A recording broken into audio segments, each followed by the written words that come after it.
나이가 들면서 검은 머리가 하얗게 되는 거는 그건 뭐 자연스러운 현상이잖아요. 근데 배가 나오는 거를 자연스러운 현상이라고 얘기하려면 누구나 배가 나와야 되거든요. 근데 건강관리 하는 사람들은 배가 안 나와 있거든요. 그럼 그건 자연스러운 현상은 아니지 않을까요? 그러니까 건강관리를 하지 않은 결과라고 봐도 되지 않을까요? 그래서 뭐 호르몬의 그 영향이라던가. 그래서 처음부터 체중계 눈금, 숫자에 연연해하지 말아라고 얘기하는 게, 특히 여성분들이 젊었을 때부터 체중에 집착하다 보니까 52kg를 고수하려 했다가 56, 52로 왔다 갔다 했다가 결국은 56에서 더 이상 안 내려가고, 그러다 이게 갑자기 60이 됐어. 이제 60에서 안 내려와. 그럼 야금야금 또 올라가. 그러면 생각을 해보세요. 옛날 52kg일 때 몸하고 내가 지금 65kg가 됐을 때 몸하고 뭐가 달라졌을까요? 똑같은 몸은 아닐 거 아니에요. 그러면 내가 그 65kg의 몸을 기를 쓰고 52kg로 만들었다면 20대 52kg와 똑같은 몸으로 바뀔까요? 그렇지 않을 수밖에 없는 게, 그렇게 야금야금 체중이 늘어난 이유가 그 무리한 다이어트, 굶거나 적게 먹는 다이어트로 근육을 계속 빼왔단 말이에요. 그러면 내가 52kg에서 65kg까지 늘었지만 내 몸의 근육량은 52kg일 때보다 더 적을 거거든요. 그러면 근육은 적고 뱃살로 몰려있고 지방이 많은데 다시 52kg로 만들려면 어떻게 해야 되죠? 안 먹어야 되잖아. 안 먹으면 뭐가 빠지죠? 근육이 더 빠지는 거예요.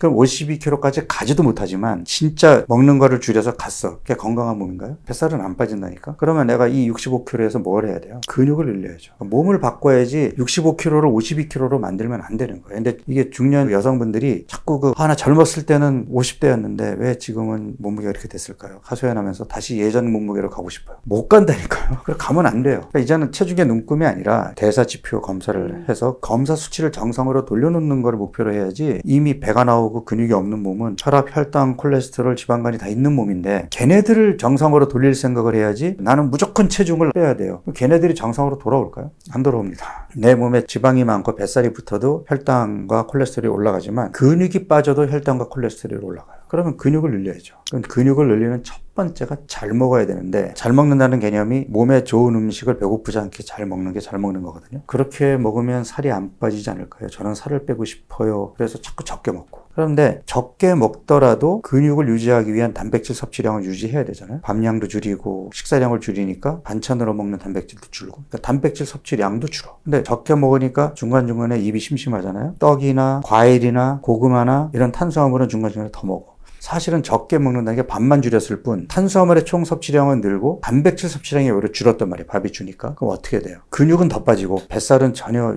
요지부동이고 오히려 체지방이 느니까 체형은 더 나빠지고. 그러니까 잘못된 다이어트의 결과가 몸을 더 망가뜨린 거란 말이에요. 그러면 50대 이후에 그 식습관은 좀 달라져야 되는 게 있나요? 일단 주로 이제 그 폐경 전후로 해서 여성 몸이 크게 달라지는데, 여성 호르몬이 굉장히 역할이 많아요. 배에 지방이 붙는 것도 막아주는 효과가 있고, 뼈가 약해지는 것도 막아주는 효과가 있고, 심장도 보호해주는 효과가 있고. 그래서 폐경기 전 여성들은 콜레스테롤 혈증도 또래 남성들보다 적고 심장 질환도 훨씬 적어요. 그런데 폐경 이후가 되면 고지혈증 환자도 확 늘고 심장 질환 유병률이 역전이 돼요. 그래서 폐경 이후에는 더 건강관리에 신경을 써야 되는데, 그렇기 때문에 더더욱 체중이 아니라 혈압, 혈당, 콜레스테롤 이런 숫자 관리를 더 철저하게 해야 된다는 거예요. 그래서 과일이 건강식은 맞는데 우리나라 사람들의 과일 사랑이 너무 지나치다 보니까 과일에 들어있는 과당까지 많이 먹게 된단 말이에요. 근데 이 과당이라는 애가 포도당과 달리, 포도당은 우리 몸에 들어오면 곧바로 혈액으로 들어가서 에너지원으로 쓰이거든요. 과당은 바로 간으로 가요. 그래서 포도당이 부족한 상태에서는 과당을 포도당으로 바꿔서 쓰지만, 포도당이 넘치는 상황에서는 과당은 중성지방으로 비축이 되거든요. 근데 지금 우리의 먹거리에서 포도당이 부족한 상황이 있을까요? 그러니까 같이 들어오는 과당은 그냥 간에서 중성지방으로 비축이 되니까 과당이 지방간의 중요한 원인으로 자리 잡은 거거든요. 그럼 이미 지방간도 있고 인슐린 저항성도 있고 복부 내장 지방도 있고, 이러한 분이 과일을 계속 먹으면 어떻게 될까요? 근데 이 사람들이 이미 탄수화물 중독이 돼 있으니까 달달한 뭐 과자나 케이크나 아이스크림, 초콜릿 이런 거 먹을 때는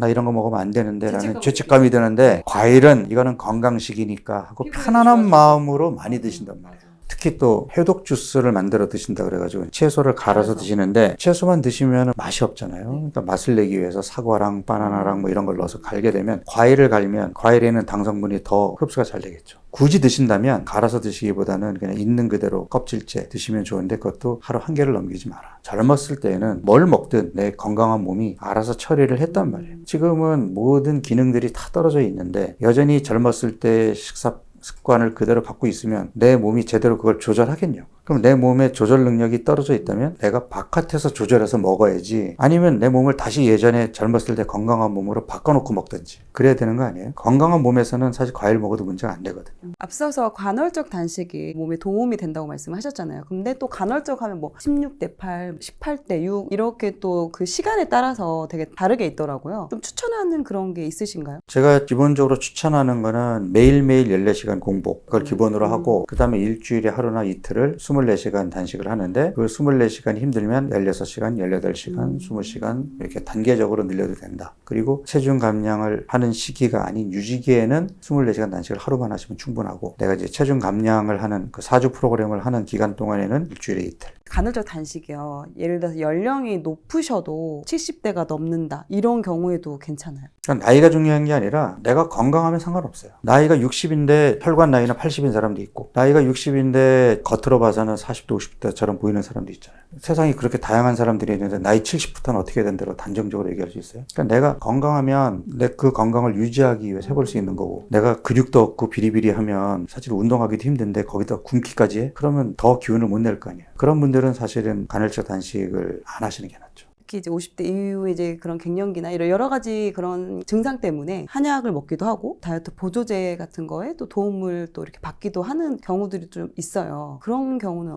어떻게 말씀하시나요? 예를 들어서 나 운동하기 진짜 싫고 나는 파스타를 끊을 수 없고 나는 빵순인데 이게 뭐 밀가루도 끊으래 운동도 하래 그런 거 귀찮은데 그냥 한약 먹고 살 빼거나 싹 산다 맞아서 빼면 안 돼요? 이렇게 물어보는 환자한테 어떻게 대답하시겠어요? 그렇게 하라고 처방하시겠어요? 저는 그렇게 처방 안 할 것 같거든요. 그게 궁극적으로 내 몸을 건강하게 만들어주는 처방일까요? 저는 이제 농담 삼아서 비만 클리닉 3차 병원이라고 저는 그러니까 하다 안 돼서 교수님한테 왔어요. 그리고 몸이 망가질 대로 망가져서 오시는 분들이 있거든요. 근데 문제는 뭐냐면 이런 다이어트, 그러니까 적게 먹고 뭐 이렇게 해서 빼는 다이어트 문제는 나중에 진짜 살이 안 빠지는 몸으로 바뀌어요. 기초대사량의 회복이 굉장히 더디어져요. 몸이 예민해져갖고 조금만 음식이 적게 들어오면 바로 기초대사량을 떨어뜨려버려요. 그럼 빠지겠어요? 물만 먹어도 살찐다라는 말이 진짜네요? 물살이 지방으로 바뀌진 않지만 살이 찌는 사람들의 전조 증상이 있어요. 잘 부어요. 잘 붓는다는 건 벌써 혈액순환이 잘 안 되고 신진대사가 원활하지 않다는 얘기 아니에요? 반드시 살찝니다. 그러니까 그런 사람들은 부어있으니까 물 많이 먹어서 그런가? 이렇게 생각하다가 이 부은 게 살이 됐네? 물만 먹어도 살찌나 봐. 나타나는 현상만 놓고 보면 그렇게 느껴지는 거죠. 그동안 또 많은 분들을 만나보셨을 텐데 사람들이 가장 잘못 알고 있는 그런 식습관? 이런 게 있나요? 대표적으로 건강식이라고 생각하고 먹지만 오히려 건강에 좋지 않은 게 과일을 이제 많이 먹는다든지 심지어 또 과일을 갈아서 먹는다든지 이렇게 드시게 되면 오히려 당 조절에 도움이 안 될 거고, 그리고 사실 건강한 몸은 저녁을 먹고 나서 그 다음날 아침까지는 배가 안 고파야 돼요. 건강한 몸은 자고 있는 동안에도 다른 조직과 장기들은 지방을 쓰고 뇌는 안정적으로 당을 먹어야 되는데, 건강하지 않은 몸은 자고 있는 동안에도 지방이 잘 못 쓰이니까 그나마 없는 당을 뇌하고 다른 장기들이 서로 경쟁적으로 먹으려고 하거든요. 그럼 뇌가 얼마나 예민해지겠어요. 그러니까 그렇기 때문에 자기 전에 뭘 먹고 자는 거예요. 그러니까 계속 살찌는 거죠. 그 야식이 습관이기도 하지만 뇌가 자고 있는 동안에 안정적으로 포도당을 공급받기 위해서 신호를 보내는 거거든요. 내가 야식이 있다라는 거는 이미 내 몸이 망가져 있고 앞으로 살이 계속 찔 거라는 증상인 거죠. 식습관에 대해서 말씀해 주셨는데 갱년기나 이렇게 좀 50대 이후의 분들은 운동도 좀 다르게 해야 될까요?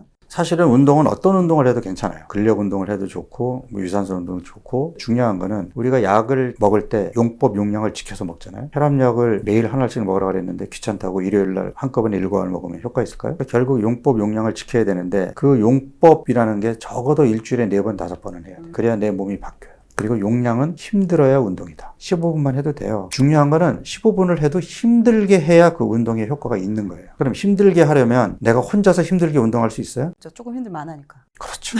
그래서 전문가랑 함께 하라는 걸 내가 권하는 거예요. 그러니까 헬스클럽 등록해서 트레이너랑 같이 운동하는 거 돈 아끼지 마시라니까. 더 나이 들었을 때 의료비 지출하는 것보다 훨씬 적게 들어요. 운동을 반드시 트레이너랑 같이 하세요. 수영장 가도 보면은 강습받는 사람들은 이제 강습하는 선생님들이 계속 왔다 갔다 시키는데, 혼자 하면은 레인 여기까지 가서 여기서 친구들이랑 잡담하고 놀다가 또 여기까지 와서 놀다가, 아니 안 하시는 것보다 나아요. 근데 기왕 운동하러 갔으면 숨이 차고 힘들게, 땀이 많이 나는 게 기준이 아니에요. 숨을 헐떡이는 자극이 중요한 거예요. 그리고 이제 중년 여성들은 저는 꼭 근력 운동을 하라고 권하고 싶어요. 필라테스 같은 경우도 코어 근육을 강화시킬 수 있는 운동이기 때문에 선생님한테 힘들게 해주세요 라고 주문을 하세요. 아무 생각 안 나고 힘들게 해야 스트레스 조절도 잘 되거든요. 근력 운동 같은 경우에는 아침 일찍 하는 것보다는 점심시간 이후 저녁 먹기 전 그 시간대 하는 것이 좋고, 유산소나 고강도 같은 운동은 뭐 스트레칭도 좋고 필라테스도 좋고 그런 운동은 아침에 하셔도 돼요. 그 우리 교수님께서는 2001년부터 다이어트를 하신 걸로 제가 알고 있습니다. 제가 76kg까지 나갔어요. 76kg? 네네. 내 적정 체중이 64, 65kg 정도거든요. 그때는 가운을 입고 있으니까 배를 가릴 수 있었거든요. 똑같죠 뭐. 운동해야지